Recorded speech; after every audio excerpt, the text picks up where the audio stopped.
आइए, आप सब यहीं बैठे। दमयंती देवी, आपका ज्यादा वक्त नहीं लेंगे, सिर्फ 2-4 सवाल करने हैं आपसे। पहले ये बताइए कि आपकी और निशानाथ बाबू की शादी कब हुई? 10 साल पहले। जिस वक्त आपकी शादी हुई तब निशानाथ बाबू नौकरी पर थे, मतलब सेशन जज थे? नहीं, शादी बाद में हुई। गुलाब कॉलोनी में आने से पहले? जी। इसका मतलब जिस वक्त आपकी शादी हुई निशानाथ बाबू की उम्र 47 साल की थी। जी। माफ कीजिए, इस वक्त आपकी उम्र क्या है? 29। तो जब आपकी शादी हुई निशानाथ बाबू की उम्र 47 और आपकी 19 थी। जी। आपकी कोई संतान नहीं है? नहीं। तो विजय बाबू आपके साथ कब से? जी, 10 साल पहले मेरे माता पिता की मौत हो गई, तभी से मैं चाचा जी के साथ हूँ। दमयंती देवी, परसों रात को आप रसोई घर से अपने कमरे में कब गई? करीबन 10 बजे।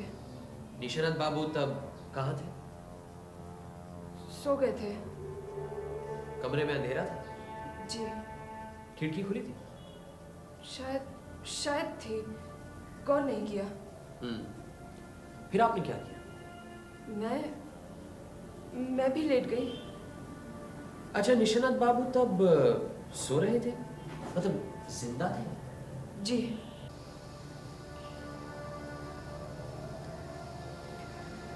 दमयंती देवी, कुछ दिनों से यहाँ कोई मोटर कार के टुकड़े फेंक कर जा रहा है, इसके बारे में आप क्या जानते हैं?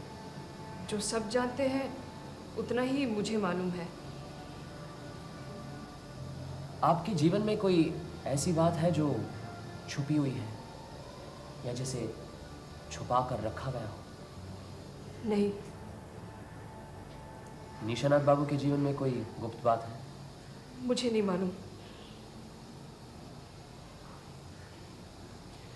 फिलहाल मुझे और कुछ नहीं पूछना।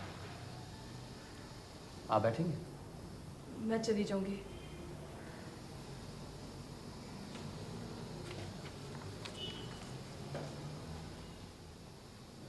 आपकी शादी प्रोफेसर नेपाल गुप्ता की लड़की मुकुल से तय हुई थी, लेकिन फिर आप मुकर गए, क्यों? ये मेरा निजी मामला है। परसों शाम को आप कलकत्ते से वापस आकर रात को फिर कलकत्ते चले गए, क्यों? मुझे काम था। क्या काम? ये भी मेरा निजी मामला है। विजय बाबू, आपके निजी मामलों को जानने की कोई उत्सुकता नहीं है। आपने यहाँ हमें निशानाथ बाबू की मौत के बारे में बुलाया है। अगर आप ही सारी बातें गुप्त रखेंगे तो हमारी यहाँ छानबीन करने से क्या फायदा? मैं आपको यकीन दिलाता हूँ कि इन सवालों के साथ चाचा जी की मौत का कोई संबंध नहीं है। ये अगर आप हम पर छोड़े तो अच्छा नहीं होगा। ठीक है। परसों शाम कलकत्ते से आने के बाद मुझे एक चिट्ठी मिली। उसमें लिखा था कि आप चोरी छुपे बहुत कुछ कर रहे हैं। अगर मुसीबत से बचना चाहते हैं तो रात 10 बजे न्यू मार्केट के सामने की चाय की दुकान पे आ जाइए। चिट्ठी मिलते ही मैं कलकत्ते चला गया, लेकिन चाय की दुकान पे कोई नहीं आया। 11 बजे तक इंतज़ार करने के बाद मैं वापस आ गया। चिट्ठी आपके पास है? जी नहीं, फाड़ दी। अच्छा, उस रात आप कलकत्ते ही गए थे, इसका कोई सबूत है? कोई गवाही दे सकता है? नहीं, मैं चुपचाप ही गया था। मुझे नहीं लगता किसी ने मुझे आते या जाते देखा। अभी अभी आपने कहा कि चिट्ठी में लिखा है कि आप चोरी छुपे बहुत कुछ करते हैं, इसका क्या मतलब? मुझे नहीं मालूम। चिट्ठी किसकी थी? क्या पता, बेनामी थी। फिर गए क्यों? किसने बेनामी चिट्ठी लिखी है उसे देखने के लिए। अच्छा, ठीक है, जाइए। अजीत, लक्ष्मी को भेज दो। अब लक्ष्मी कुछ बीमार है, अपने कमरे में लेटी है। ठीक है। प्रोफेसर नेपाल गुप्ता को भेज दो। चिट्ठी किसने भेजी?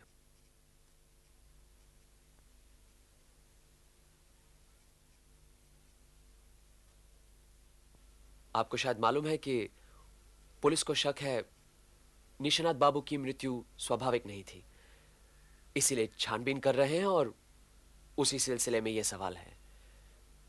जिस रात निशानाथ बाबू की मौत हुई उस रात 10 और 11 के बीच में आप कहां थे? शतरंज खेल रहा था।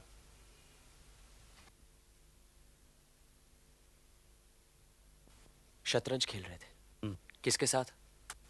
मुकुल के साथ।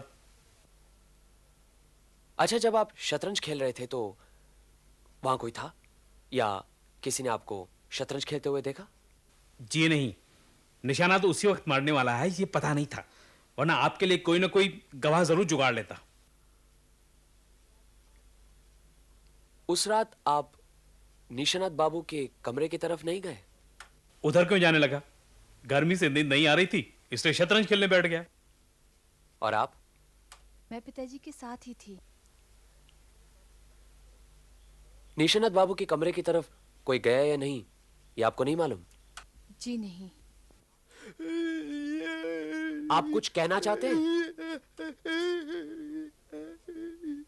तो आपको गूंगे बहरों की गवाही भी चाहिए? फिलहाल इतना ही काफी है। चलो मुकुल। जी।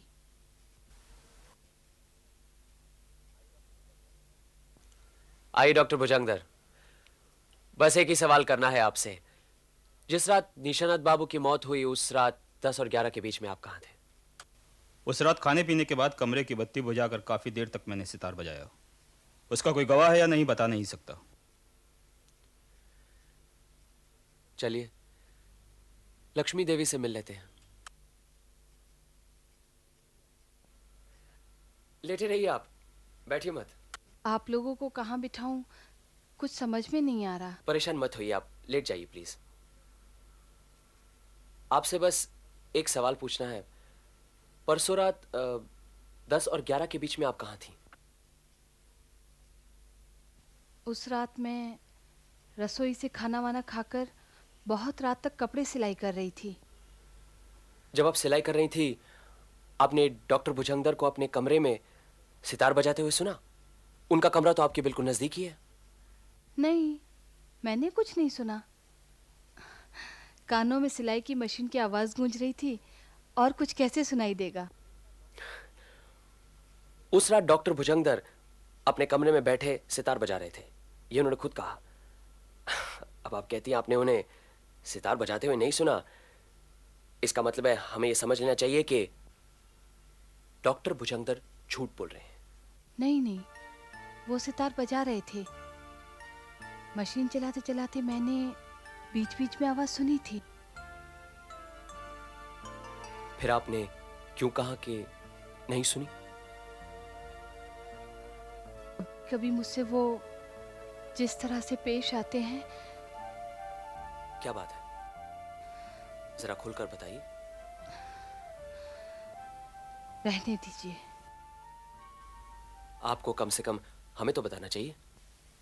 आप लोगों ने मेरी कहानी सुनी होगी। निशानाथ चाचा जी मेरी मदद नहीं करते तो पता नहीं मेरी क्या हालत होती।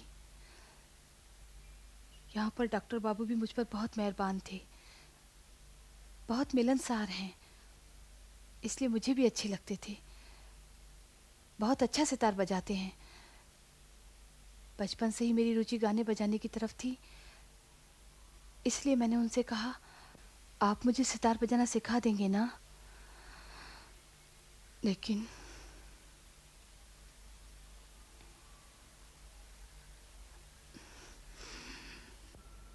आप बताइए ना। डॉक्टर बाबू ने जो शर्त रखी उसे सुनकर उल्टे पांव वापस आ गई। जिंदगी में एक बार गलती की है, इसलिए उन्होंने समझा। क्या ये बात किसी और को मालूम है? नहीं, मैंने किसी को कुछ नहीं बताया। ये क्या कहने की बात है, और कोई यकीन भी नहीं करता। जो लड़की पहले से ही बदनाम है। विजय बाबू आ रहे हैं, उन्हें कुछ नहीं पता, उन्हें ना बताइए। वैसे ही वो गुस्सीले आदमी हैं। आप घबराइए मत। अच्छा, हम चलते हैं। नमस्ते। नमस्कार।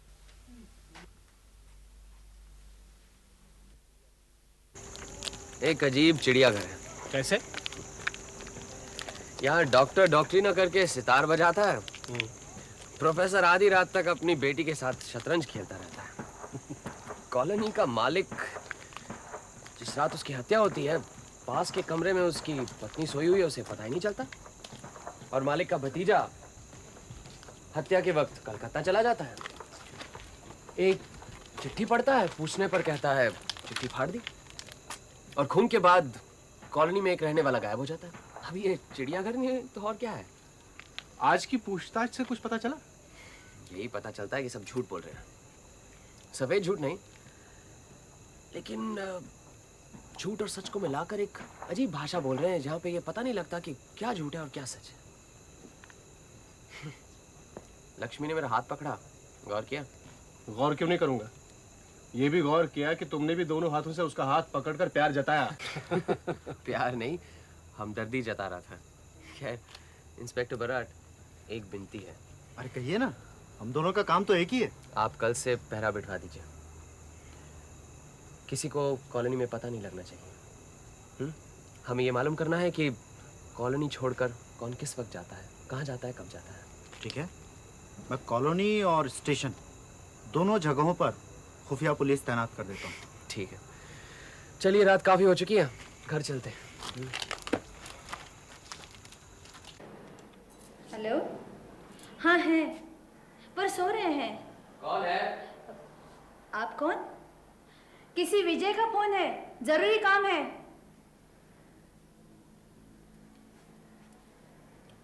नमस्कार विजय बाबू।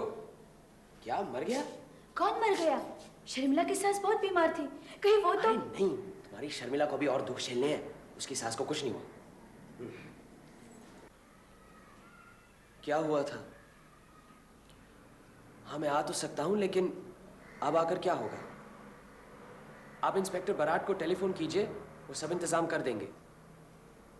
और पोस्टमार्टम का होना जरूरी है, और उस दवाई की शीशी की भी जांच होनी चाहिए। इंस्पेक्टर बराट से कह देना मैं वहीं आकर रिपोर्ट देख लूंगा, ठीक है?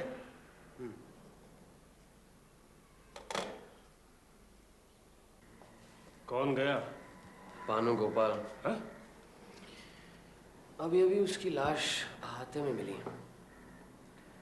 कान में दवाई दी थी, दवाई में जहर मिला हुआ था। सारे शरीर में जहर फैलते ही वो चिल्लाता हुआ कमरे से बाहर आया और अहाते में गिरते ही उसकी मौत हो गई। गुलाब कॉलोनी में ही हो क्या रहा है? असल में गलती मेरी है। मुझे समझ जाना चाहिए था कि अगर पानु ने कुछ देखा है तो उसकी जान खतरे में हो सकती है। मुझे उसको यहीं अपने साथ ले आना था। अरे प्रोफेसर गुप्ता, क्या बात है? आप पुलिस स्टेशन क्यों आए? चाक मारने। दिमाग खराब हो गया था जो पुलिस की मदद करने चला आया। गलती हो गई। पुलिस की मदद? बस बहुत हो गया, अब मैं चलता हूँ। अरे रुकिए तो सही, क्या बात है? कुछ बताएंगे नहीं? मैं पुलिस थोड़ी हूँ। कॉलोनी में दो दो खून हो गए, पुलिस चुपचाप बैठ सकती है, लेकिन मैं कैसे चुप रहूं? आखिर मेरी भी तो कुछ जिम्मेदारी है। मुझे मालूम है खून किसने किया है, और यही बताने मैं यहाँ आया था। लेकिन बलिहारी है पुलिस की, उल्टे मुझसे जिरह करने लगी जैसे खून मैंने ही किया है। अच्छा, आपको मालूम है खून किसने किया है? अरे इसमें इतना जानने न जानने की क्या बात है? पूरी कॉलोनी को मालूम है खून किसने किया है, लेकिन छाती ठोककर कहने की हिम्मत किसी में नहीं है। अच्छा, तो खून किसने किया है? विजय ने। विजय ने, और कौन खून करेगा? पहले चाची के साथ सांठ-गांठ करके चाचा को उड़ाया, फिर पानू को सफाया किया। अच्छा, पानू भी तो उन्हीं के साथ था ना? हाँ पानू, लेकिन आपको मालूम है पानू की मौत कैसे हुई? निकोटीन से। मुझे सब खबर लगती रहती है। लेकिन विजय ने निकोटीन कहाँ से हासिल किया? निकोटीन तो बाजार में मिलता ही नहीं। ओफो, बाजार में सिगरेट तो मिलती है ना। जिसकी खोपड़ी में अकल है वो एक पैकेट सिगरेट से इतना निकोटीन निकाल सकता है कि पूरी की पूरी कॉलोनी साफ हो जाए। आया आपकी समझ में? आपका तो पुलिस के साथ बहुत उठना बैठना है। आप ही कुछ करिए, हम भी तो देखें कि आप ही कुछ हैं।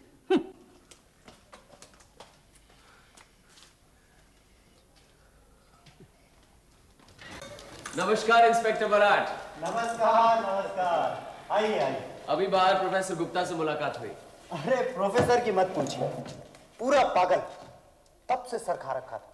विजय खूनी है, विजय खूनी। लेकिन गवाह और सबूत के नाम पर कुछ नहीं। असल में विजय ने उसे नोटिस दे रखा है कि चुपचाप शराफत से रहना है तो रहो, वरना रास्ता ना पाओ।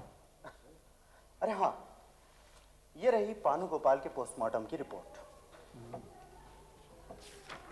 मौत निकोटीन के जहर से हुई। दवा की शीशी में भी निकोटीन मिली। पानु गोपाल की लाश को पहले किसने देखा था? प्रोफेसर की लड़की मुकुल। मुकुल? अजीब बात है, इस बार भी मुकुल। सुना है सुबह सुबह उठकर मुकुल रोज कॉलोनी का चक्कर लगाती है। अच्छा, पानु को कान की दवाई कौन देता था? वो डॉक्टर भुजंगधर? हाँ, वैसे दवाई सिर्फ ग्लिसरीन और बोरिक पाउडर थी। लगता है इसी शीशी में किसी ने निकोटीन का जहर मिला दिया था, जिसके कान में देते ही पानु के सारे शरीर में जहर फैल गया और 5 मिनट में मौत। जहर कौन दे सकता है? जिसने भी जहर दिया है या तो वो केमिस्ट है या फिर उसने किसी केमिस्ट से ये जहर तैयार करवाया है। कॉलोनी में एक केमिस्ट तो है, प्रोफेसर नेपाल गुप्ता। सर, ब्रजदास गोस्वामी पकड़ा गया। अच्छा, कहाँ मिला? नवद्वीप के अखाड़े में खंजरी बजा रहा था। कोई झमेला नहीं किया। हमने कहा हमारे साथ चलो, चुपचाप चला आया। ब्रिजदास को तो बुलाइए। हाँ, उसे अंदर भेज दो।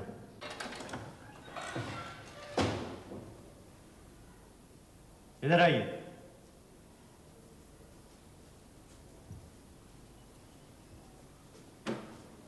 बैठिए।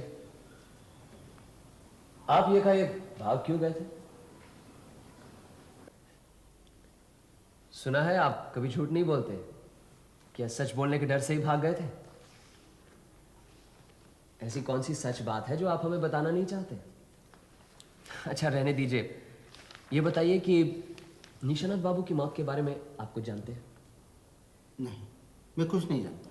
किसी पर शक है? जी नहीं। अच्छा, जिस रात निशानाथ बाबू की मृत्यु हुई थी उस रात आप कॉलोनी में ही थे? जी, कॉलोनी में ही था। तो रात के खाने के बाद आप कहाँ थे और क्या कर रहे थे? तो रात को डॉक्टर बाबू और मैं अपने अपने कमरे में चले गए। डॉक्टर बाबू कमरे में बैठे सितार बजा रहे थे और मैं बाहर बरामदे में बैठकर सितार सुन रहा था। अच्छा, तो कब तक बजाया उन्होंने? करीबन रात के 11:30 बजे तक। बड़ी अच्छी बजा रहे थे सर। जी। लगातार बजा रहे थे? मतलब एक बार रुके भी नहीं? लगातार बजा रहे थे, एक बार भी नहीं रुके। मतलब 5 मिनट के लिए भी नहीं? नहीं, लय ठीक करने के लिए 1-2 बार रुके थे, लेकिन वो केवल 5-10 सेकंड के लिए। आपने उन्हें सितार बजाते हुए देखा? देखता कैसे, वे अंदर ही में बैठे बजा रहे थे। अच्छा, आप तो निशानाथ बाबू को कॉलोनी में आने से पहले ही पहचानते हैं ना? जी। आप उनके यहाँ काम करते थे और उन्होंने ही आपको जेल की सजा दी थी? जी, गलती मेरी ही थी। विजय बाबू तब उनके साथ रहते थे? जी हाँ। अच्छा, तब निशानाथ बाबू और दमयंती की शादी हो चुकी थी? क्या बात है, आप जवाब नहीं दे रहे? दमयंती को आप तभी से ही पहचानते हैं ना? जी। मतलब निशानाथ बाबू और दमयंती की शादी पहले ही हो चुकी थी, ठीक है ना? क्यों? फिर क्यों चुप हो गए? इसीलिए मैं भाग गया था। मुझे मालूम था कि आप मुझसे यही सवाल पूछेंगे। दुहाई ओमकेश बाबू, मुझसे ये सवाल न कीजिए। मैंने 7 साल तक उनका अन्न खाया है। मुझसे ये नमक हरामी मत करवाइए। बात क्या है? मैंने अपनी जिंदगी में काफ़ी झूठ बोला है, लेकिन अब और नहीं बोलूँगा। जेल से छूटने के बाद मैंने संन्यास ले लिया, गले में कंठी ले ली। लेकिन सिर्फ कंठी लेने से क्या होता है? मन में भक्ति कहाँ है, प्रेम कहाँ है? इसीलिए कसम खाइए कि अब मैं झूठ नहीं बोलूँगा। शायद इसी से धर्म का पालन हो। इसलिए आपसे हाथ जोड़कर विनती है कि निशानाथ बाबू के बारे में मुझसे कुछ न पूछें। वो मेरे माता पिता समान हैं। आपने तो ये तय किया है कि आप झूठ नहीं बोलेंगे, लेकिन निशानाथ बाबू के बारे में सच बोलने में भी आपको संकोच हो रहा है। झूठ नहीं बोलना ये तो बहुत अच्छी बात है, लेकिन सच को छुपाना कोई पुण्य काम थोड़ी है। आप सोचकर देखिए, अगर हमें सच का पता नहीं चलेगा तो हम निशानाथ बाबू के खूनी के बारे में पता कैसे लगाएंगे? क्या आप नहीं चाहते कि निशानाथ बाबू के खूनी के बारे में हम पता लगाएं? ठीक है, आप क्या जानना चाहते हैं, पूछिए। निशानाथ बाबू और दमयंती की शादी में कुछ खपला है, असलियत क्या है बताइए।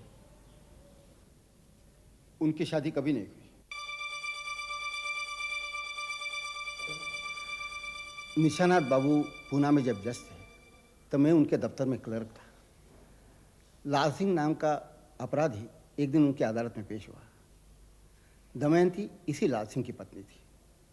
जब अदालत में केस चल रहा था, दमयंती निशानाथ बाबू के बंगले पर अक्सर रोया धोया करती थी। कहती थी कि यदि उसके पति को सजा हो गई तो उसका क्या होगा, उसका कोई नहीं। दमयंती की उम्र उस वक्त 19-20 साल की थी और विजय बाबू 13-14 साल के। विजय बाबू को दमयंती पर तरस आ गया। उन्होंने अपने चाचा से उसकी काफ़ी सिफारिश की, यहाँ तक कि उसे छुपाकर बंगले में रखा था। उसके खाने पीने का इंतजाम भी कर दिया करते थे। लाल सिंह को फांसी होने के बाद निशानाथ बाबू को जब ये पता चला कि दमयंती उन्हीं के बंगले में है, उन्होंने विजय बाबू को काफ़ी डांटा फटकारा, लेकिन आखिरकार दमयंती को बंगले में ही रहने दिया। लाल सिंह को काले पानी की सज़ा हो गई और दमयंती बंगले में रह गई। उसके बाद मुझे भी जेल की सज़ा हुई। 2-3 साल में क्या परिवर्तन हुआ मुझे कुछ नहीं मालूम। जेल से छूटने के बाद पता चला कि निशानाथ बाबू नौकरी छोड़कर रिटायर हो गए हैं। तब तक मैं भी सन्यासी हो चुका था। काफ़ी ढूंढने के बाद गुलाब कॉलोनी का पता चला। वहाँ जाकर मैंने देखा कि निशानाथ बाबू और दमयंती पति पत्नी जैसे रह रहे हैं। निशानाथ बाबू ने मुझे कॉलोनी में तो रहने दिया, लेकिन आगाह किया कि दमयंती के बारे में किसी को कुछ न पता चले। दमयंती और विजय ने आपको कॉलोनी में नहीं पहचाना? इन दोनों ने मुझे पुणे में शायद एक आध बार देखा होगा, लेकिन इतने दिनों बाद गुलाब कॉलोनी में मुझे सन्यासी के रूप में देखकर इन्होंने बिल्कुल नहीं पहचाना, और मैंने भी इन्हें कोई बताने की ज़रूरत महसूस नहीं की। निशानाथ बाबू और दमयंती जैसे महापुरुष इस दुनिया में कमी है, इसलिए मैं नहीं चाहता कि मेरी वजह से इन्हें कोई परेशानी हो। इंस्पेक्टर बराट, अंधेरा काफी साफ होता जा रहा है, चलिए एक बार कॉलोनी घुमाते हैं। फिर मेरा क्या होगा? आप भी चलिए और जैसे थे वैसे ही रहिए। क्यों?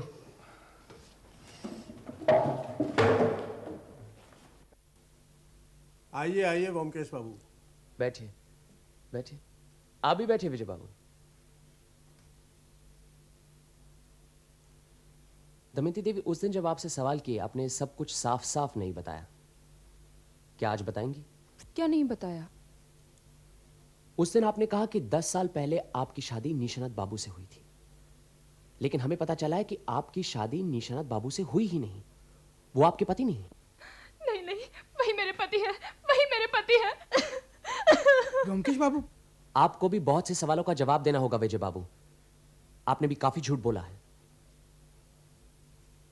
फिलहाल हमें एक बात बताइए दमयंती देवी, जिस रात निशानाथ बाबू का खून हुआ था उस रात क्या क्या हुआ था?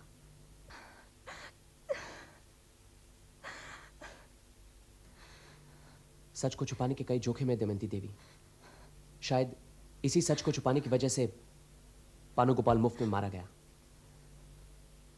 अब और झूठ का सहारा मत लीजिए, जो कुछ हुआ है साफ साफ कह दीजिए। मैंने कोई झूठ नहीं बोला है। उस रात के बारे में मैं जो कुछ भी जानती हूँ सब कह दिया है। पास वाले कमरे में रहकर भी आप कहती हैं कुछ नहीं पता चला? यह कैसे हो सकता है? या तो उस रात 10 और 11 के बीच में आप अपने कमरे में नहीं थी, या फिर आपकी आंखों के सामने निशानाथ बाबू की हत्या हुई है। चाची जी, छुपा कर रखने से क्या फायदा? मुझसे जो कहा है वो इन्हें भी बता दीजिए। शायद उस रात मैं अपने कमरे में नहीं थी।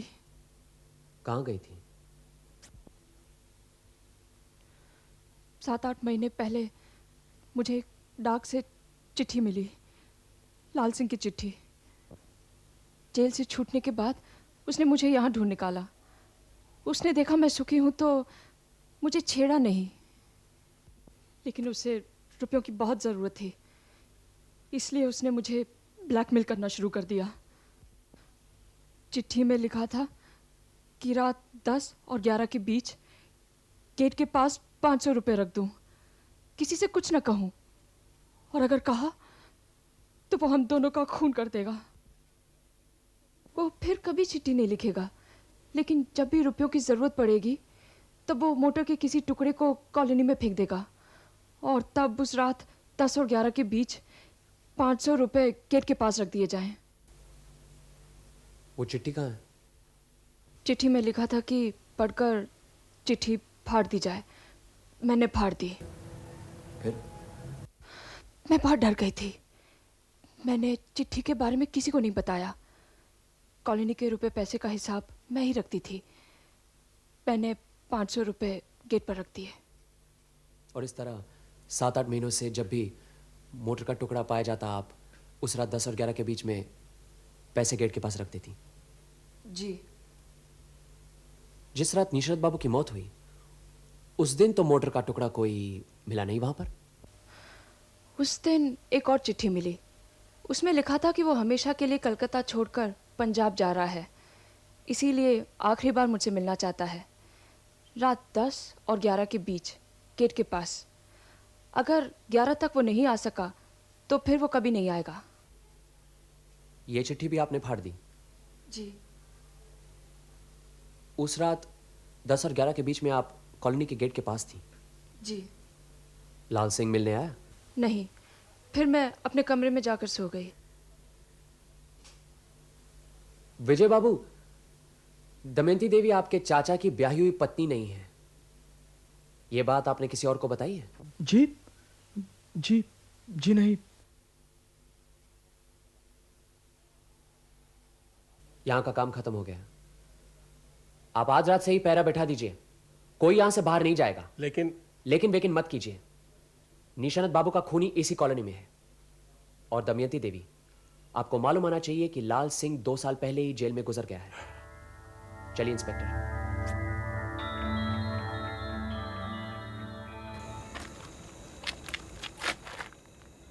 एक बात तो साफ है, दमयंती देवी समझती है कि उसके पति लाल सिंह ने उसे चिट्ठी लिखी है। उसे ये नहीं मालूम कि इस कॉलोनी में लाल सिंह की आड़ लेकर कोई उसे ब्लैकमेल कर रहा है। कौन हो सकता है वो? जो भी हो, वो दमयंती देवी की पूरी कहानी जानता है। ये भी जानता है कि लाल सिंह उसका पति है और निशानत बाबू से उसकी शादी नहीं हुई है।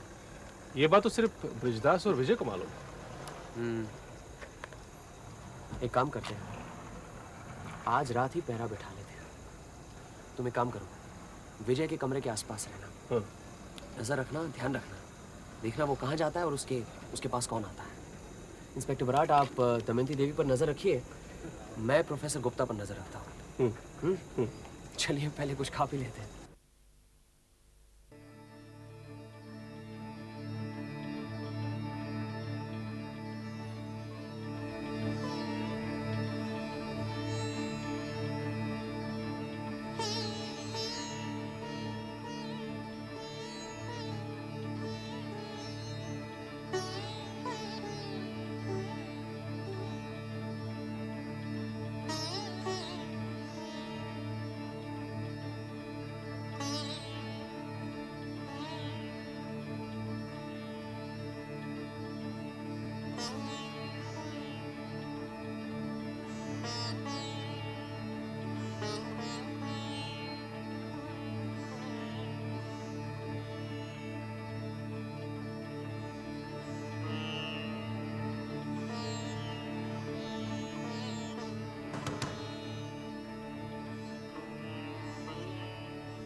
अंदर कौन गया? अंधेरे में कुछ पता नहीं चला, लेकिन कोई औरत है। मैंने और इंस्पेक्टर बराट ने अभी मुकुर और लक्ष्मी को अपने कमरे से निकलते हुए देखा है। हाँ। मान लो लक्ष्मी विजय के कमरे में गई, फिर मुकुल कहाँ गई?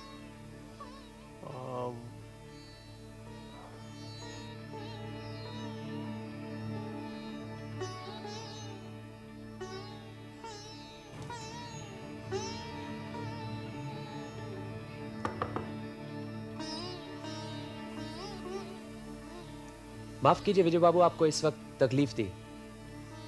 बत्ती जलाने की कोई जरूरत नहीं। हम सिर्फ ये जानना चाहते हैं कि अभी अभी यहां कौन आई थी। देखिए, निशानाथ बाबू की हत्या की गुत्थी हम करीबन सुलझा चुके हैं। अगर आप नहीं बताएंगे तो पुलिस आपको उनके कत्ल के शक में हिरासत में ले लेगी। बेहतर यही होगा कि आप साफ साफ हमें बता दें।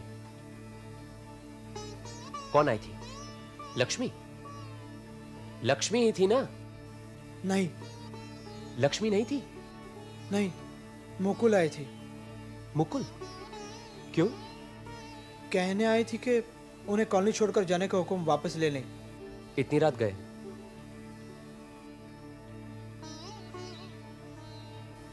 इंस्पेक्टर आप यहीं रहिए, मैं अभी आया। चलो जीत। अरे अरे लेकिन कहाँ जा रहे हो?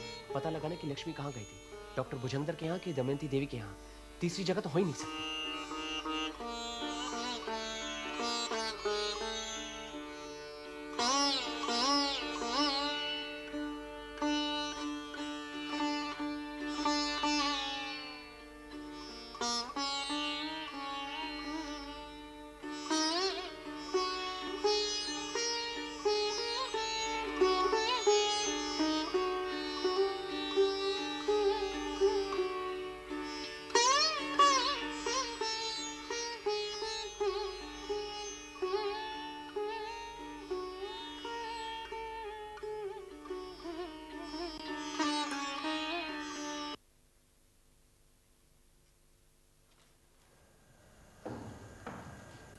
क्या बात है?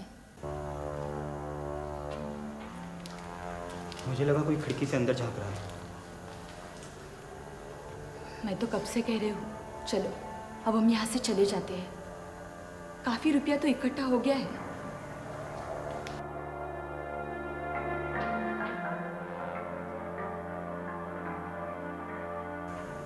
इंस्पेक्टर बराड़, आज रात ही गुलाब कॉलोनी के सारे रहस्यों का पता लग जाना चाहिए। आप फौरन जाइए, पुलिस की एक टुकड़ी लेकर आइए, कोई भागने न पाए। हम सबको जगाकर एक मीटिंग करेंगे, फिर देखेंगे क्या होता है। हम दोनों यही हैं। अच्छी बात है।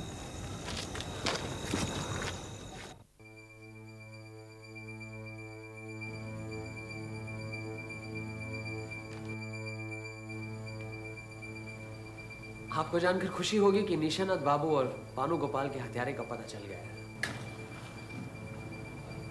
सिर्फ पता ही नहीं चला, हमें सारे सबूत भी मिल चुके हैं। हत्यारा इसी कमरे में है। कानून कभी उसे माफ नहीं करेगा। मौत की सजा से वो बच नहीं सकता। इसीलिए मैं एक बार फिर उसे मौका देता हूं कि अगर उसमें जरा भी इंसानियत बची है तो वो अपना जुर्म कबूल कर ले।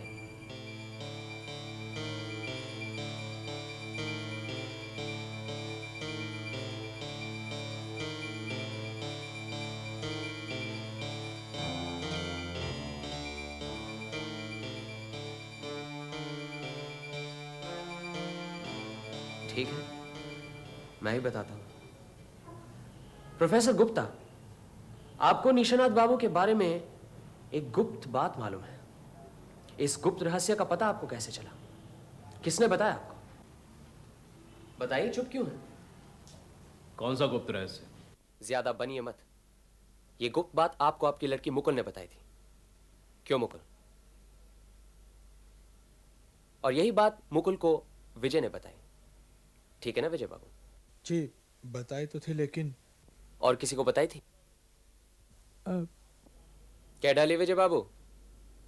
आज की रात कोई भी बात छुपी नहीं रहेगी। वो गुप्त बात आपने लक्ष्मी देवी को बताई, और लक्ष्मी देवी से वो बात डॉक्टर भुजंगर को मालूम हुई, और डॉक्टर भुजंगर ने ब्लैकमेल शुरू कर दिया। ये क्या पहेली सुना रहे हैं आप? अभी पता लग जाएगा। माफ करने दमयंती देवी, सच को तो सामने आना ही है। वो गुप्त बात यह है कि दमयंती देवी निशानाथ बाबू की विवाहिता पत्नी नहीं है। क्यों बृजदास जी, ठीक कहा ना? जहां एक तरफ दमयंती देवी विवाहिता पत्नी नहीं है, वहां दूसरी तरफ लक्ष्मी देवी डॉक्टर भुजंगर की विवाहिता पत्नी है।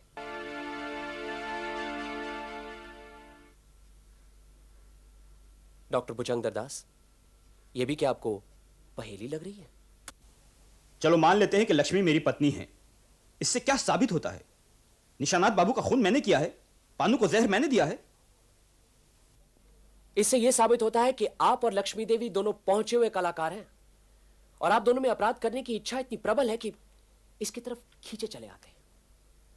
गुलाब कॉलोनी में आने से पहले दोनों ने कितने अपराध किए हैं फिलहाल तो मुझे कुछ मालूम नहीं, लेकिन यहां पे आकर डॉक्टर भुजंगदर को एहसास हुआ कि यह जगह भी हड़प ली जा सकती है और वे इस जगह के मालिक बन सकते हैं। इसलिए किसी छल से उन्होंने लक्ष्मी को भी यहां बुला लिया।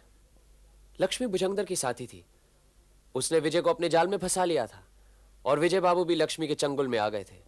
उन्होंने उससे शादी करने की ठान ली थी। निशानत बाबू इस शादी के खिलाफ थे, लेकिन विजय की आंखों पर पर्दा पड़ा हुआ था। विजय ने लक्ष्मी को निशानत बाबू और दमयंती देवी की असलियत बता दी। बस फिर क्या, खेल शुरू हो गया। डॉक्टर भुजंगदर ने दमयंती देवी के पति लाल सिंह की तरफ से उन्हें एक फर्जी चिट्ठी भेजी। उन्होंने कहा, मैं जिंदा हूं और इस राज को छुपा रखने के लिए कुछ रुपए चाहिए। जब कॉलोनी में मोटर का टुकड़ा पाया जाएगा, उसी रात को दमयंती देवी 500 रुपए लेकर कॉलोनी के गेट के पास आ जाएंगी। बस दमयंती देवी का शोषण शुरू हो गया। वो डर गई थी, लेकिन उन्होंने किसी को कुछ नहीं बताया।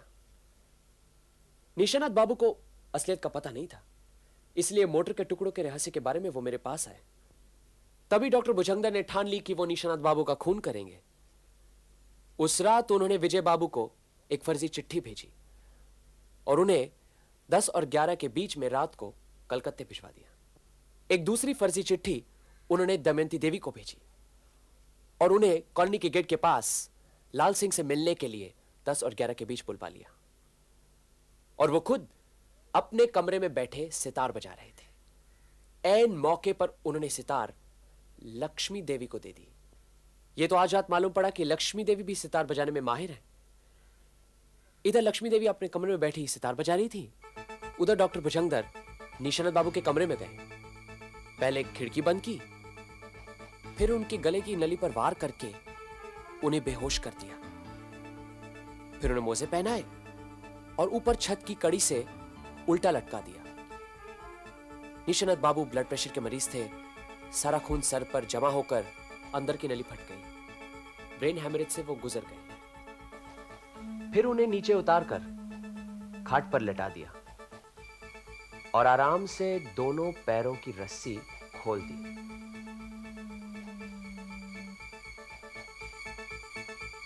उसके बाद देखा कि वो गुजर गए हैं या नहीं और फिर वहां से चला गया।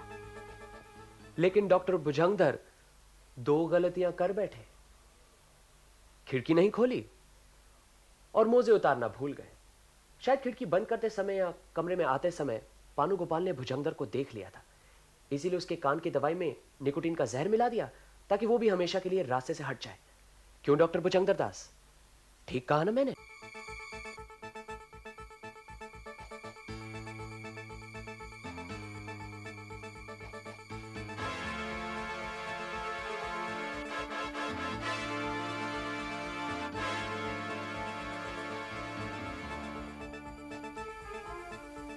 चलो लक्ष्मी, चलते हैं।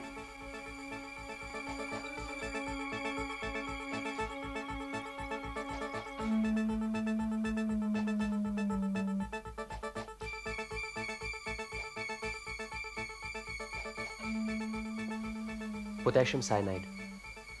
डॉक्टर भुजंगदर ने जहर अपने मुंह से लक्ष्मी देवी को दे दिया है।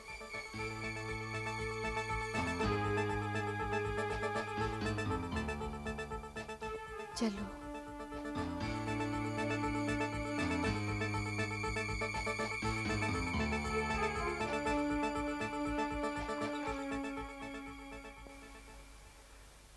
लगता है अब विजय और मुकुल का मिलन हो जाएगा।